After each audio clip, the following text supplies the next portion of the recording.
Hermanos, que el Señor los bendiga rica y abundantemente. Les damos un cordial saludo desde la Iglesia Cristiana Plenitud de Dios en la ciudad de Nueva York, y a la vez también que nos permite llegar a ustedes a ese maravilloso programa llamado Visión en Acción, el cual dirige el pastor Luis Correa en la ciudad de Matagalpa, en Nicaragua. Un especial saludo para todos ustedes, hermanos y amigos que nos ven a través de esta programación. Continuamos hoy con el libro del apóstol Pablo, la carta a los romanos.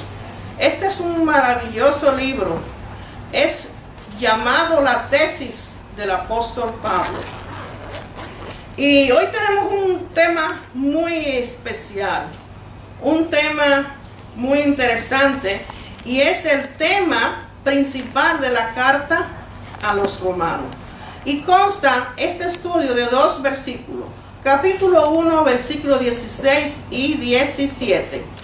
Y Pablo presenta en este tema la justicia de Dios. Voy a leerle el verso 16 y 17 del capítulo 1 de la carta a los romanos, el cual dicen de la siguiente manera: porque no me avergüenzo del evangelio, porque es poder de Dios para salvación a todo aquel que cree, al judío primeramente y también al griego, porque en el evangelio la justicia de Dios se revela por fe y para fe, como está escrito: mas el justo por la fe vivirá. Damos gracias a Dios por su palabra, la cual nos llena de vida, nos edifica y nos fortalece y nos enseña en cada momento de nuestras vidas. En estos dos versículos, los cuales son muy extensos en su estudio, vamos a desarrollar el tema principal por el cual el apóstol Pablo escribió la carta a los romanos: la justicia de Dios. Pablo presenta la justicia de Dios versus la justicia del hombre. La justicia de Dios es totalmente diferente a la justicia del hombre. La justicia que Dios acepta, hay una sola justicia, esa justicia es la justicia de Cristo. Es la única justicia que Dios acepta.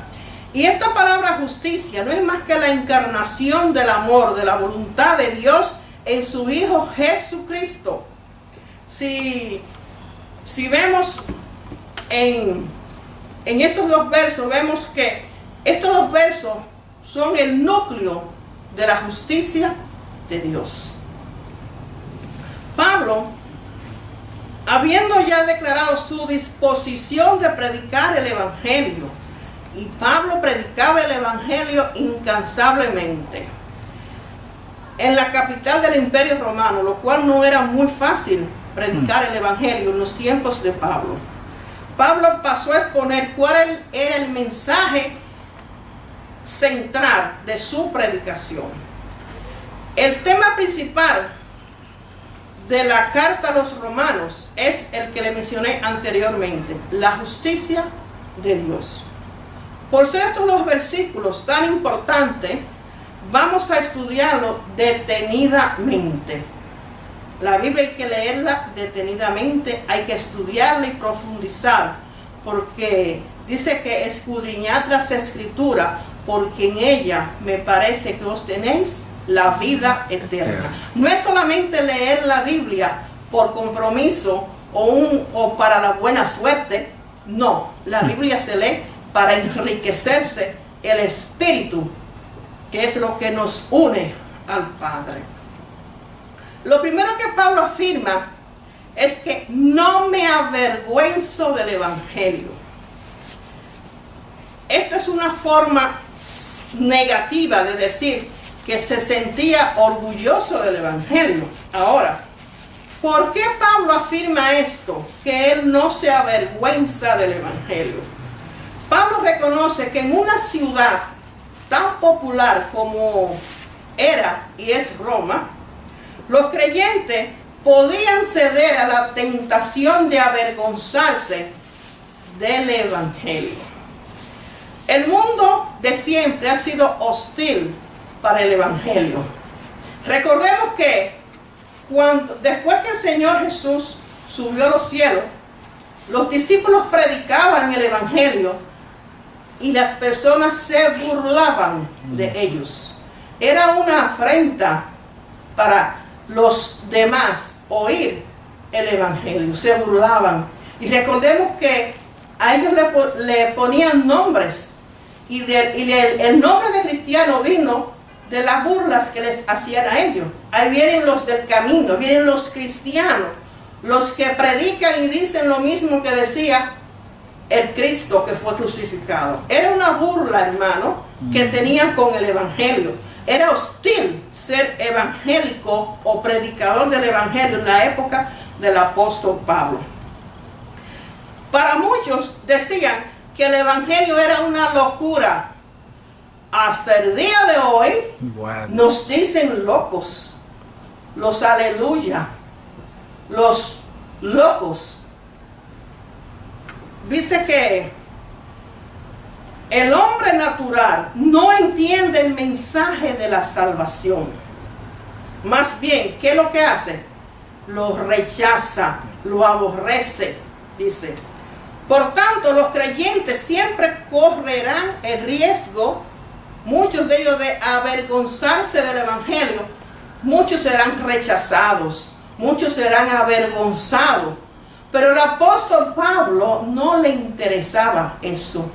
Él decía, yo no me avergüenzo del Evangelio, aunque digan que es una locura, aunque digan que es un disparate, yo no me avergüenzo del Evangelio. Si leemos en 1 Corintios 1:23,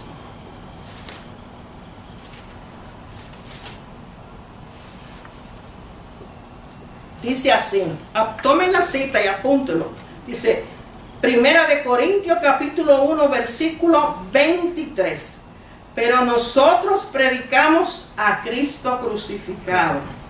Para los judíos ciertamente que tropezadero, y para los gentiles que locura. O sea que para ambos bandos el Evangelio era un tropezadero y para los otros era ¿qué? Una locura. Dice el apóstol Pablo. Pero él, con todo y esa fama que se había corrido en esos tiempos del Evangelio, dice, yo no me avergüenzo de predicar, ni creer, ni vivir el Evangelio. Eso es lo que quiere decir el apóstol Pablo. Ahora, vamos a ver detalladamente por qué Pablo decía que él no se avergonzaba del Evangelio. Primeramente, vamos a definir el mensaje del Evangelio. Pablo resume el mensaje que predica en una sola palabra, Evangelio. Es un término que define su mensaje apostólico. La palabra Evangelio viene del griego Evangelium. El Evangelio era un modo en que un heraldo o una persona proclamaba o anunciaba unas buenas noticias, ya sea el nacimiento de un heredero al reino, como la victoria en una batalla ganada. Vemos que esta palabra significa las buenas noticias. Hay tres maneras o uso de esta palabra. En el griego, ya le dije anteriormente, que era anunciar las buenas noticias relacionadas con el emperador, ya sea que hayan ganado una batalla, el cambio de una corona o el nacimiento de un heredero. Eso era en lo que se refería al griego. Ahora, la Biblia griega de los 70 o la Septuaginta, la cual fue una Biblia que fue traducida por 72 ancianos, dice que presenta esta palabra evangelio de la manera en que llegó el reino de Dios, o sea, es decir, la manifestación de su salvación. Voy a leerle Salmo 49, que dice así: he proclamado buenas nuevas de justicia en la gran congregación. No refrenaré mis labios, oh Señor, tú lo sabes. Es un término utilizado para proclamar las buenas nuevas o la llegada del reino de Dios, el cual manifiesta la salvación de la humanidad. En Isaías 49 también menciona y dice: súbete a un alto monte, oh Sión, portadora de buenas nuevas. Levanta con fuerza tu voz, oh Jerusalén, portadora de buenas nuevas. Levántala, no temas, dile a las ciudades de Judá: aquí está su Dios. En el Nuevo Testamento, el Evangelio es el anuncio de la llegada del reino de Dios. ¿En la persona de quién? En la persona de Cristo. Voy a leerle Marcos 1:14. Y dice: después que Juan había sido encarcelado, Jesús vino a Galilea predicando, proclamando el Evangelio, las buenas nuevas de Dios. O sea que en el Nuevo Testamento el Evangelio anuncia que la llegada del reino de Dios, ya, en la persona de Cristo. Dice que Cristo vino para destruir las obras de Satanás. ¿Y para qué? Y para instituir el reino de Dios en la tierra. Mateo 12:28 dice: pero si yo expulso los demonios por el Espíritu de Dios, entonces el reino de Dios ha llegado a ustedes. Dice el 29: ¿o cómo puede alguien entrar en la casa de un hombre fuerte y saquear sus bienes si primero no lo ata? Y entonces saqueará su casa. O sea que el Evangelio en el Nuevo Testamento está anunciando ya que la llegada de Cristo o el reino de Dios a la tierra. Dice: en este reino de Dios se encuentra el perdón de los pecados y la reconciliación de Dios con el hombre. Vamos a ver ahora, veamos cuán eficaz es el Evangelio. El Evangelio es eficaz. El Evangelio es puro. Dice que Pablo describe la eficacia del Evangelio con la siguiente palabra: no me avergüenzo del Evangelio. Pero ahora vimos que, ¿cuál es la eficacia de no avergonzarse? Porque es poder de Dios. Esa palabra poder de Dios, dice, era otra razón por la cual Pablo no se avergonzaba del Evangelio. Porque a pesar de que aparentar ser un mensaje débil, en realidad el Evangelio es el poder supremo de Dios dirigido hacia la salvación del hombre pecador. Amén, seguro que sí. El Evangelio tiene poder para transformar, para cambiar. Dice, la palabra dunamis en griego, que es la palabra que utilizó Pablo, significa dinamita. Pero no vamos a ir a la palabra dinamita, sino vamos a ir, esta palabra es un poder extraordinario, un poder que cambia, transforma. Esa fue la palabra que utilizó el apóstol Pablo. Es un poder eficaz para realizar algo. Este poder se entiende a la luz de los versos como en Génesis 1:3. Génesis 1:3 dice: entonces dijo Dios, sea la luz, y hubo luz. O sea que ese mismo poder de Dios que está en el Evangelio, ese mismo es el poder de Dios que dijo en Génesis 1:3, sea la luz. ¿Y qué sucedió? Hubo la luz. El 4 dice, Génesis 1:4, Dios vio que la luz era buena y Dios separó la luz de las tinieblas. Ahora, ¿cómo pudo haber luz si Dios creó las luces en el firmamento en el cuarto día? Una pregunta que podemos hacernos. En Apocalipsis 21:23 dice: la ciudad no tiene necesidad del sol ni de la luna que resplandezcan sobre ella, porque la Shekinah de Jehová le da luz y su lámpara es el Cordero. Apocalipsis me enseña a mí, 21:23, que esa luz que resplandeció en el firmamento con el poder de Dios es el Cordero, o sea, Jesucristo.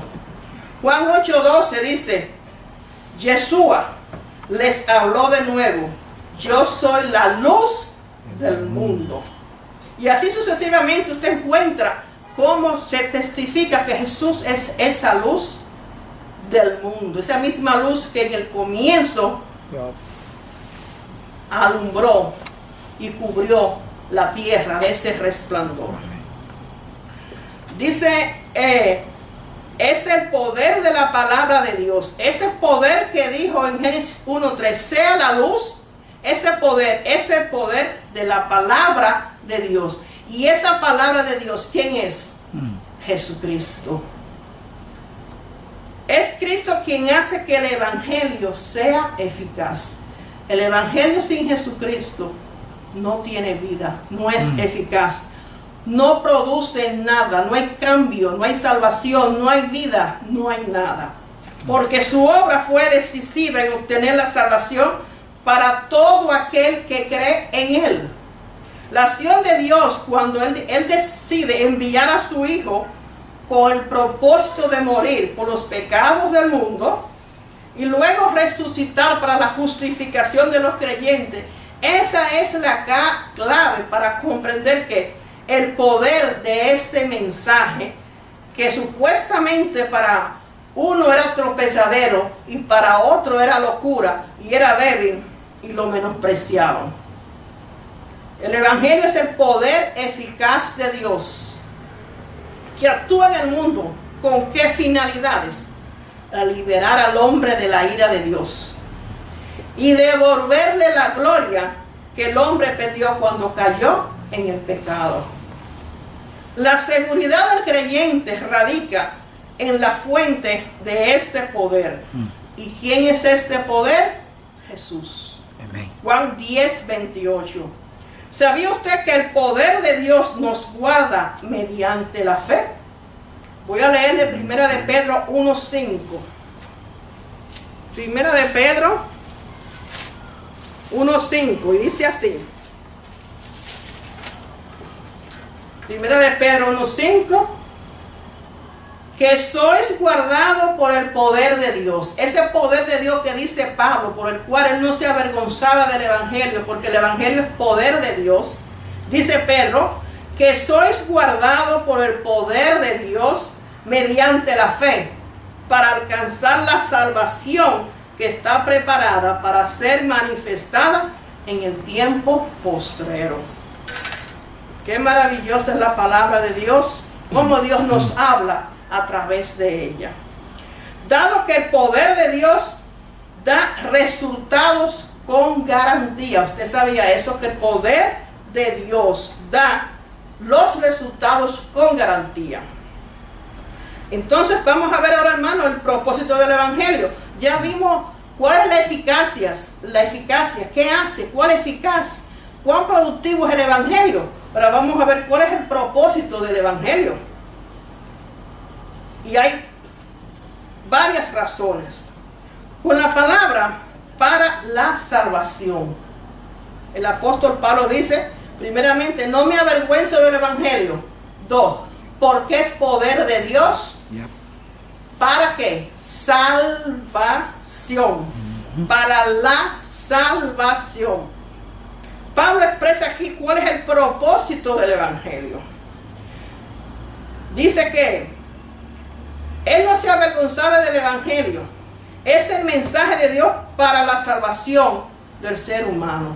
Dios preparó este plan desde que el hombre pecó, Dios trazó este plan de salvación. ¿La salvación de qué? ¿Salvación de qué? Podemos decir, el apóstol Pablo decía, salvación, para la salvación, ¿de qué nos van a salvar? Hay inmensidades de cosas que Dios nos dice de lo que Él nos va a salvar. Voy a leerle. Pecados. La salvación del pecado. Mateo 1:21. Dice así. Mateo 1:21.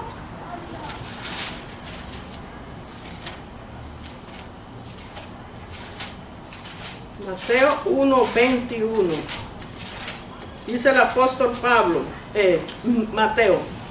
Y dará a luz su hijo y llamará su nombre Jesús. ¿Por qué? Porque Él salvará a su pueblo de sus pecados. O sea que la salvación ¿de qué? Salvación del pecado. Salvación de la muerte. Romanos 6:23. De la muerte. Que por cuanto todos pecamos estamos ¿qué? Destituidos de la gloria de Dios. O sea, es la muerte. Romanos 6:23. Y vemos también que esta salvación nos salva de la ira de Dios.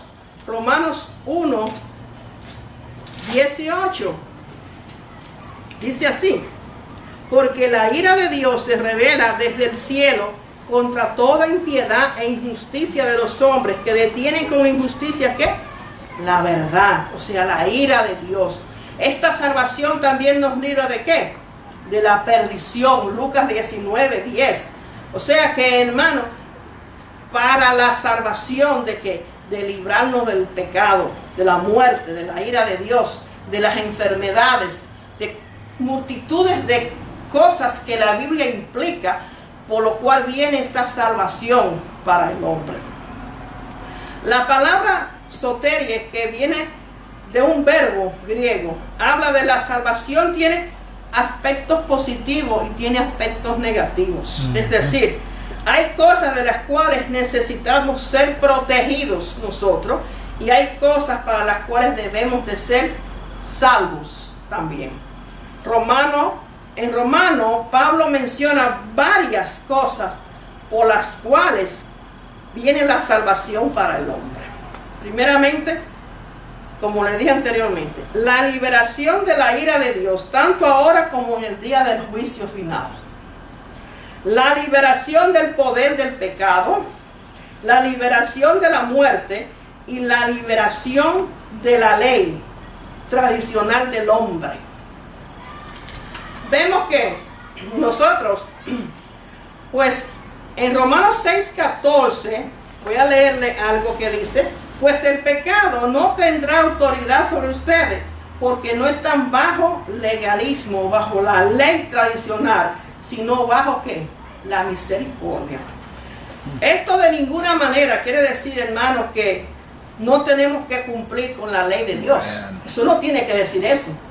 Porque el problema es que no estamos bajo la ley o bajo los legalismos del hombre, leyes de hombres. Tenemos que recordar que en ese tiempo los fariseos y otros judíos ortodoxos tenían sus propias leyes humanas o la ley oral. ¿Qué es lo que Pablo atacaba? La ley oral tradicional del hombre. No la ley de Dios dada a Moisés. No. Dice, y de acuerdo a sus propias leyes, estos hombres creían que a través de observar la ley oral y la ley de Moisés, ellos eran salvos. Dice, cualquier cosa establecida, cualquier cosa recibida por su uso, costumbre o una ley, un mandamiento, cualquier ley, fuera lo que fuera, esta gente quería imponer normas humanas por encima de la palabra de Dios. Entonces es imposible entender con este tipo de Biblias tergiversadas que llaman ley a todo, tanto a lo humano como a la ley de Dios. Tenemos que tener en cuenta que la ley de Dios dada a Moisés nunca será quitada o nunca será abolida. La ley de Dios nunca ha sido abolida. Yo no he venido a abolir la ley, sino a cumplirla. La ley tradicional o la obra de la ley, que es la que los rabinos judíos hicieron, leyes humanas, esa es la ley que mata, o la ley la cual produce obras que matan. Eso es lo que está claro en este libro de Romanos. Y en los Gálatas, Pablo también hace mucho énfasis que la ley de Dios es la ley de Dios. La ley que los hombres inventaron o sacaron, hicieron, las leyes legalistas son las que hacen daño al Evangelio. Dice Habacuc 4, mira al arrogante interiormente, no es recto, pero el recto vivirá por confianza, con llenura de fe. Aquí vemos que, hermano, el propósito del Evangelio, de acuerdo al apóstol Pablo, es que es para la salvación, para librarnos de la ira de Dios, para librarnos del pecado, de la muerte eterna. Ese es el propósito fundamental del Evangelio. Dice que también el plan de Dios tiene un método, y ese método es el Evangelio. El Evangelio es un método de Dios. Dice, habiendo establecido que el Evangelio ya, ahora vemos que Pablo decía, no me avergüenzo del Evangelio, porque es poder de Dios, tercero, para la salvación. Es poder de Dios para salvación. El método de Dios se llama poder de Dios para la salvación. Dice que el método divino para salvar al hombre es la justificación. Pablo afirma que en el Evangelio la justicia de Dios se revela. En el Evangelio la justicia de Dios se revela, se aclara. ¿Verdad? Aquí el apóstol Pablo simplemente introduce esta doctrina. Posteriormente vamos a verlo más adelante, en los capítulos 3 en adelante. Dice que Pablo detalla la doctrina de la justificación por la fe. Dice, Pablo presenta por primera vez la palabra que va a dominar, o la palabra que va a controlar la parte restante de su carta, que es la justicia. Es un término muy importante, por lo tanto vamos a hablar un poquito de lo que es la justicia. Al inicio dije que Pablo presenta aquí la justicia de Dios versus la justicia del hombre. Pablo usa varios términos para relacionar esta palabra. Usa el término juicio, justo, justicia, justificar. Y vamos a ver el significado de estas palabras durante el transcurso. Él usa los términos en griego. Recordemos que Pablo escribía en griego. Pablo escribía sus cartas en griego. Y originalmente la palabra que usó fue la palabra costumbre, que era lo que se usaba regularmente en Grecia. Había un gran legislador de Atenas en el siglo VI a.C., en la cual él describía este término como la era de la ley divina, y tomó como de la vida cívica. Comprendía la verdadera norma para el comportamiento humano. O sea que el tipo de costumbre o el tipo de justicia que hablaban en Grecia en ese tiempo los legisladores era como un estilo de vida o comportamiento del hombre, lo cual definía que el hombre era justo o era recto por ser una persona con una conducta normal o buena. Pablo describe la conducta del hombre que se conforma con la ley divina. Los griegos determinaban la costumbre del hombre de acuerdo a la ley de ellos. Pero Pablo ya viene a presentar aquí lo que es la justicia y describe la conducta del hombre que es conforme a la ley divina. O sea que para Dios saber o reconocer que usted es justo, usted tiene que vivir conforme a la ley divina, no a la ley del hombre. Cuando el hombre vive conforme a la ley divina, automáticamente respeta la ley de su país o la ley del hombre. Dice, aunque esta palabra recto o justo podría tener referencia a la relación de que el hombre, entre el hombre y Dios, generalmente se refiere a la relación existente entre hombres, las obligaciones sociales y morales que debe tener una persona en la sociedad. Ser recta, dice, y ser justa. Dice, de acuerdo a la palabra de Dios o al libro La Septuaginta, este sustantivo vino a tener otro significado, lo que se conforma a una norma o a una conducta de una persona, la cual cumplía con las obligaciones que surgían o que le exigían en su ambiente. Dice, en Israel, lo que más importaba era el comportamiento del hombre frente a las demandas de Dios. Pablo